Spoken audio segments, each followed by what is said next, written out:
మీ జీవితం బాగా బాధపడిన సంఘటనలు ఒకటి తెలుసుకోవడం సార్. బాగా ఆ రోజు రాత్రి నిద్ర పట్టలేదు, రాత్రి నిద్ర పట్టలేదు, చాలా బాధపడ్డాను, ఏడ్చాను, అలాంటి ఉంటాయి కదా సంఘటనలు. ఒకటి నేను మేము చాలా అంటే మధ్యతరగతి కుటుంబం కూడా కాదండి. మేము ఏమీ లేని కుటుంబం నుంచి నేను వచ్చాను సార్. మా ఫాదర్ మదర్ అంతా కూడా వ్యవసాయం చేసుకునేవాళ్ళం. అయితే నాకు మరీ అంత ఇబ్బందులు లేవు, కానీ వ్యక్తిగతంగా నేను చేసింది సంధ్యా శ్రీధర్రావు అని మీరు వినే ఉంటారు. ఒక 100 కేసులు ఉన్నాయండి, క్రిమినల్ కేసులు అతని మీద ఉన్నాయి. సంధ్యా కన్వెన్షన్ ఎండి అతను నాకు 2018లో పరిచయం, TV5 ద్వారానే పరిచయం నాకు. నేను అతని గురించి చెప్పాల్సిన టైంలో మీకే చెప్తాను. ఫస్ట్ నేను అది ప్రెస్ క్లబ్ లో కూడా ఒకసారి చూశాను. కొన్ని విషయం నేను అది ఇంకా ముందు ఇప్పుడు అవన్నీ కూడా కోర్టులో ఉన్నాయి కాబట్టి నేను కొన్ని చెప్పకూడదు మీకు. నాకు 2018లో పరిచయం. బహుశా నా జీవితంలో అతనికి చేసిన సహాయం ఎవరికి చేయలేదండి. ముఖ్యమంత్రుల దగ్గరికి వెళ్ళి మంత్రుల దగ్గరికి వెళ్ళి వారికి అసలు ఎన్ని పనులు చేసి పెట్టానో, ఎంత సహాయం చేశానో ఆయన దగ్గర పనిచేసే సృజన్ అడగని చెప్తారు. అసలు చాలా మంది బిల్డర్స్, ప్రముఖ బిల్డర్స్ అండి, అసలు వాళ్ళు ఏ కోశాన నేను వాళ్ళకి సరిపోను. 1000 కోట్ల ఆస్తిపరులు. ఓ 2 బిల్డర్స్ మా ఇంటికి వచ్చారండి డైరెక్ట్గా. 2 బిల్డర్స్ మా ఇంటికి వచ్చి, సంవత్సరం నువ్వు చేస్తున్న తప్పు, సంధ్యా శ్రీధర్రావు అనే అతను ఒక ప్లాట్ 4గురికి అమ్ముతాడు, మోసపూరితమైన చర్యలకు పాల్పడతాడు, ఒక 96 ఇన్కమ్ ట్యాక్స్ కేసులు ఉన్నాయి, 32 క్రిమినల్ కేసులు ఉన్నాయి అని చెప్పి చాలా చాలా ఇబ్బందులు పెడుతుంటాడు, అతనికి సహాయం చెయ్యొద్దు అని చెప్పి నాకు చెప్పారండి. అంటే ముఖ్యమంత్రుల దగ్గర నుంచి, మంత్రుల దగ్గర నుంచి, ఎమ్మెల్యేలు కూడా నాకు అడ్వైజ్ చేశారు. ఈ మధ్య ఎప్పుడు చూసినా అతనితో తిరుగుతున్నావు, నువ్వు కనపడుతున్నావు, దయచేసి వద్దని చెప్పారండి. నేను ఒక వ్యక్తిని నమ్మాను, అతను నన్ను నమ్మాడు. ఇది కరెక్ట్ కాదు, వీళ్ళందరినీ కాదు, అదే నేను చేసిన జీవితంలో తప్పండి, వీళ్ళందరినీ కాదని వీళ్ళందరి సలహాను పక్కన పెట్టి మంచి వాళ్ళని కూడా నేను అతని మూలాన్ని వదులుకున్నానండి.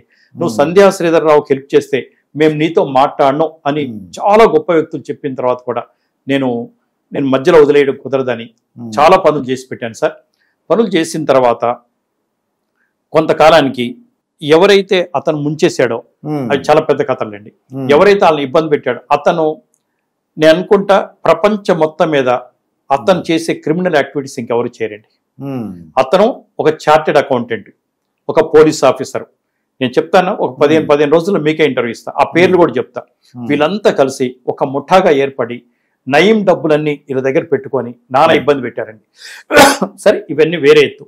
అయితే నేను అతనికి సహాయం చేసే కార్యక్రమంలో మనకి మాలా చౌదరి గారు అని చెప్పి మిలిటరీ వైఫ్ అండి, 65 years. తర్వాత త్రిషా సిల్క్స్ వీళ్ళు, అమృత మిశ్రా గారు, ఒక 70-80 మంది నన్ను కలిశారండి. TV5కి వచ్చి మాట్లాడితే, ఇక్కడ TV5 ఆఫీస్ కరెక్ట్ కాదండి, మీరు 5 రండి నేను మాట్లాడతారంటే ఒక 5 వచ్చారు. 5 వచ్చిన తర్వాత చెప్పారు, సంవత్సరాలు మీరు ఎవరికి సపోర్ట్ చేస్తారో తెలుసా, మీరు ఇదిగో అని చెప్తే నేను బాధపడ్డానండి. మిమ్మల్ని ఇంత మోసం చేశారా, మిమ్మల్ని ఎంత మోసం చేశారా, అన్ని కేసులు చూసిన తర్వాత నేను ఆపేశాను. ఇంకా అతనితో తిరగడం ఆపేశాను, అది చేయడం ఆపేశాను.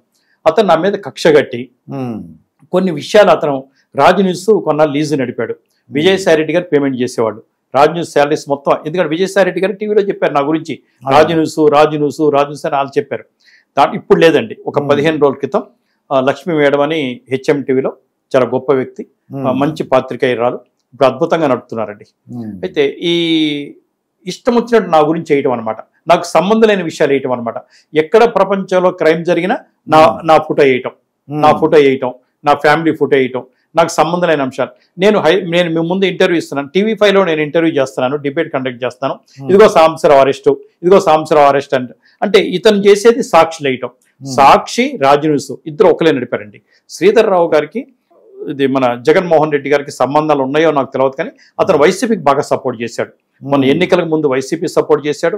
పోసాని కృష్ణమూర్తి రెగ్యులర్గా టచ్లో ఉండేవాడు. విజయసాయి రెడ్డి గారి టీవీలో నా గురించి మాట్లాడుతూ TV5 సాంబడు అన్నాడు నన్ను. TV5 సాంబడు సంధ్యా శ్రీధర్రావు అడిగితే చెబుతాడు, మేమిద్దరం ఒకటే అలా చెప్పుకున్నారు.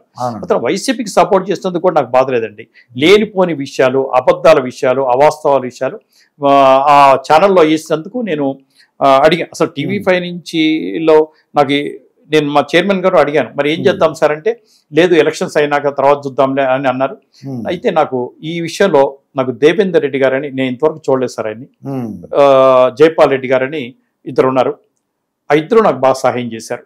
ప్రవీణ్ అని ప్రవీణ్ అని అతనే TV5 ఎత్తుక్కుంటూ వచ్చి నాకు ఈ 5 నెలలు శ్రీధర్ రావు ఇబ్బంది పెడుతున్న 5 నెలలు కూడా వాళ్ళ ముగ్గురు కూడా నాకు సహాయం చేసినంత ఎవరు చేయలేదండి. ప్రతిరోజు నాకు ఫోన్ చేసి ధైర్యం చెప్పేవాళ్ళు, సార్ మేము ఉన్నాం మీకు, మీ మీద వీడు శ్రీధర్ రావు అబద్ధాలు చేస్తున్నాడు. ముఖ్యమంత్రి గారికి నేను కంప్లైంట్ ఇచ్చానండి. ఇప్పుడు ఎంక్వైరీ నడుస్తూ ఉంది. పోలీసు ఒక కమిటీ వేశారు ఇతని మీద. నేను కాకుండా మొత్తం 717 మంది కంప్లైంట్ ఇచ్చారండి అతని మీద. ఇక్కడ ముఖ్యమంత్రి తర్వాత అమితాబ్ బచ్చన్ వాళ్ళ చుట్టాలను ముంచినది కూడా ఉంది. బెంగళూరులో కానివ్వండి, మెడ్రాస్లో కానివ్వండి. అంటే అవినీతి పనులు చేయకుండా, అక్రమాలు చేయకుండా అతను బతకలేడండి. ఆ కార్యక్రమాలు ఒకటి నాకు బాధ పెట్టినాయి. బట్ నాకు ఎప్పుడైతే దేవేందర్ రెడ్డి గారు, జయపాల్ రెడ్డి వీళ్ళు సపోర్ట్ చేస్తున్నారో అప్పుడు అనిపించింది, జర్నలిస్టులంతా రోజు నాతో మాట్లాడేవాళ్ళు. పెద్ద వాళ్ళంతా, ఇప్పుడు పేర్లు ఎందుకని, పెద్ద వాళ్ళంతా వదిలే సాంబశివరావు అతను ఏదో రాస్తుంటాడు, అదో టైప్ మనిషి, ఎవరైతే నా మీద రాసేవాళ్ళో, ఎవరైతే నా మీద ప్రసారం చేసేవాళ్ళో వాళ్ళు కూడా నాకు ఫోన్ చేసి చెప్పేవాళ్ళు, సారీ అన్న, ఏమనుకోవద్దన్న, మేము అనుకోకుండా చేయాల్సి వచ్చింది, ఏదో జీతం మీద బతికేవాళ్ళం అని చెప్పి. ఇప్పుడు అందరూ బయటకు వచ్చి అందరూ నా గురించి అన్న సారీ నేను అన్న వదిలేయండి, ఏముంది దాంట్లో, మీ యజమాని మీకు శాలరీస్ ఇచ్చాడు, ఆయన ఏదో చేయమన్నట్టు చేశారు, నేను ఆల్రెడీ అతని మీద కోర్టులో వేసాము, కంప్లైంట్ ఇచ్చాము, అది చూసుకుంటా ఉంటాంలే. అది నేను కొంచెం అంటే ఏ వ్యక్తికి అయితే నేను బాగా సహాయం చేశానో, ఏ వ్యక్తికి అయితే నేను జీవితంలో ఎవరికి చేయనంత సహాయం చేశానో, ఆ వ్యక్తి నా మీద విషయం కక్కటం, ఆ వ్యక్తి నా మీద ఇష్టం వచ్చినట్టు చేయడం అనేది చాలా బాధ కలిగింది. బట్ ద వే ఇక్కడ గవర్నమెంట్ నాకు సీఎం గారు ఆఫీస్ సపోర్ట్ చేసినంత, పోలీస్ ఆఫీసర్ సపోర్ట్ చేసినంత నేను అనుకున్నానండి. నేను వెళ్ళా ఇవి చూపిగానే, వాడి గురించి ఎందుకు మాట్లాడుతున్నావు సామన్న, వదిలే, నీకేం కావాలో చెప్పంటే నేను కంప్లైంట్ ఇచ్చాను. అవన్నీ ఇప్పుడు ఎంక్వైరీకి వచ్చినాయి సార్. ఈడీ ఎంక్వైరీకి వచ్చినాయి, ఏసీబీ ఎంక్వైరీకి వచ్చినాయి, సిబిఐ ఎంక్వైరీకి వచ్చినాయి. Let it go on.